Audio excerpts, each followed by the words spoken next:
Thanks very much, Jojo. It's 8:41. Let's talk a bit more about the inquiry into the Grenfell Tower fire. This morning, we're hearing a former boss at a cladding company who was heavily criticised in the report has denied playing a part in the disaster. Claude Verler, who worked at Arconic, refused to give evidence in person to the inquiry.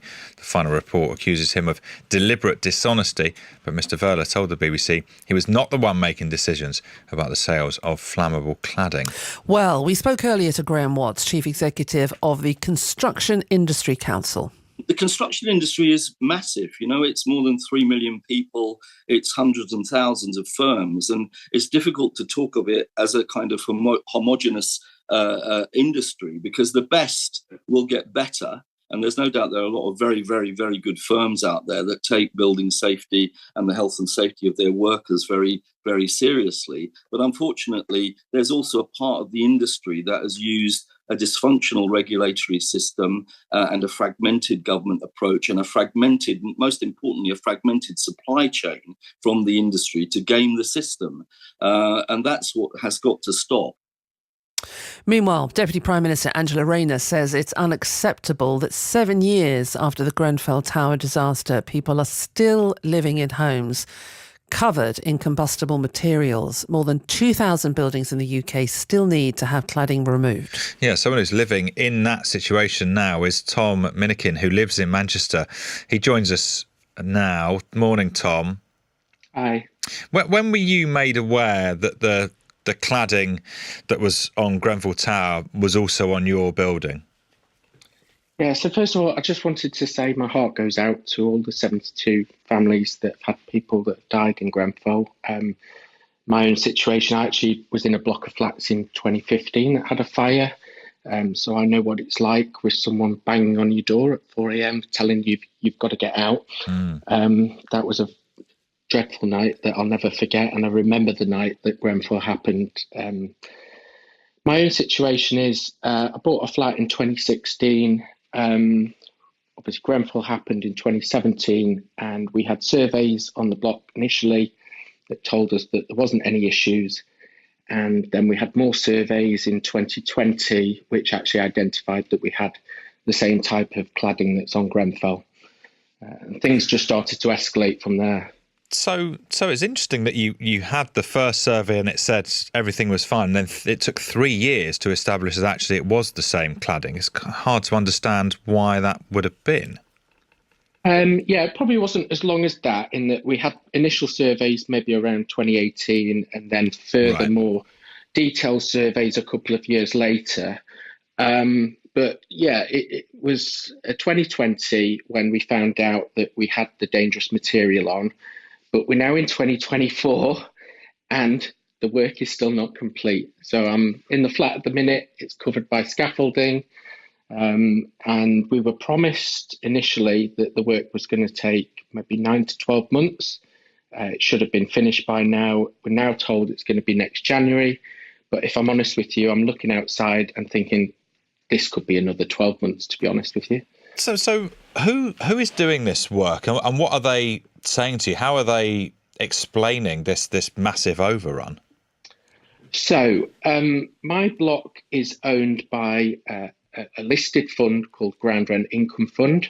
They are managed by Schroders. I wrote to them initially. Well, we had some correspondence back in 2020 when the cladding was found. At that time, they took great pleasure in pointing out clauses in my lease which said, oh, look here, this is where you pay. We wasted 2 years back and forth with solicitors. We got legal advice. They then got their solicitors involved. I think at one point they sent us a letter saying, you can send us all these clauses that say that you don't have to pay, but it just smacks of desperation. I think that was the phrase that they used. Then the law changed, and the law said, no, it's the developers that should pay. Unfortunately, in my case, the developer was Barratt Homes, which obviously is a big company that still exists, and they've pledged to pay for the work. But I actually wrote to them a couple of weeks ago because I was frustrated by the time it was taking to get the work completed. I'll be honest with you, they completely fobbed me off. And they said, they used excuses like, oh, well, we're only paying for it. That's all our responsibility is. You need to speak to the management company, which in our case is a company called Rendell and Rittner.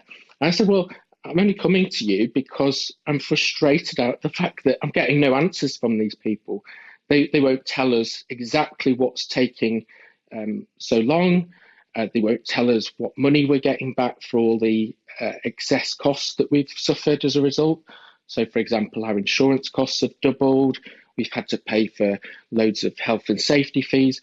I now found that we're having to pay for fees for something called this golden thread, which is to put in place documentation so that if this happens in future, everyone knows how the building's constructed.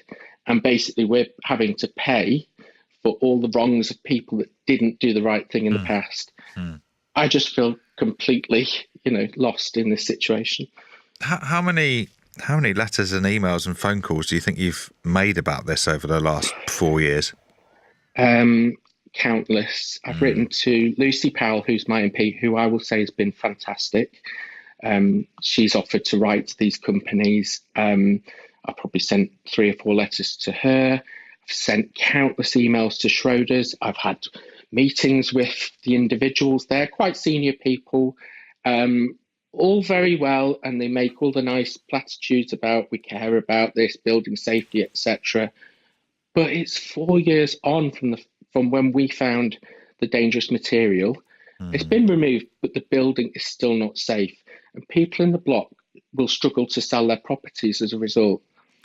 What kind of impact is this having on your life and on the lives of the other residents? Not just, and I don't just mean financially. Clearly, it's impacting you in that way, but just kind of mentally, like whether you want to live there anymore. Financial impact, yeah. To be honest, that's not the issue here. It's the fact that the last 4 years of our lives has just been put on hold. I mean, my own personal situation, I was in a relationship. We bought the flat together. That broke down 2 years ago. And I put the cladding as part of that. Not the full reason, but, the stress that it puts on you is unimaginable. And it affects all your family as well, because people care about you and they see you going through this. And it has a toll on them as well. So I just don't think the people that are involved, that sit in big corporate offices, understand what's happening. And like I say, I look back, I was in a flat when someone was knocking on the door at 4 a.m. saying, you need to get out. And we were criticised after that because we didn't stay put. And that's exactly what happened in Grenfell. People, the lessons have not been learned.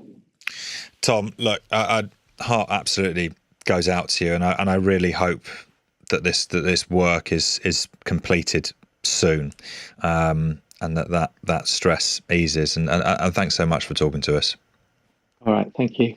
That's Tom Minikin there, who lives in Manchester, and the work is ongoing to make their building safe.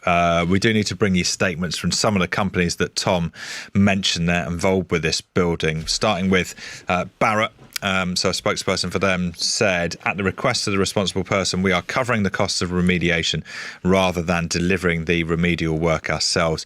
However, we will engage with them to see if there's anything that can be done to accelerate the progress of works. And this from the property management company involved, Rendell and Rittner. Whilst we understand residents' frustration, we can assure them that the work to remediate building safety defects is progressing as swiftly as possible. Unfortunately, this cannot happen without a degree of disruption and inconvenience. Protecting everyone's health and safety is paramount, and this includes restricting balcony access due to its proximity to the scaffolding, although all windows can be partially opened. A spokesperson for Ground Rents Income Fund has told us the building owner has followed government guidelines that have evolved since the Grenfell Tower tragedy. According to the government's latest statistics, of the nearly 5,000 affected properties, Castlegate is among the 50% where remediation works have started or completed.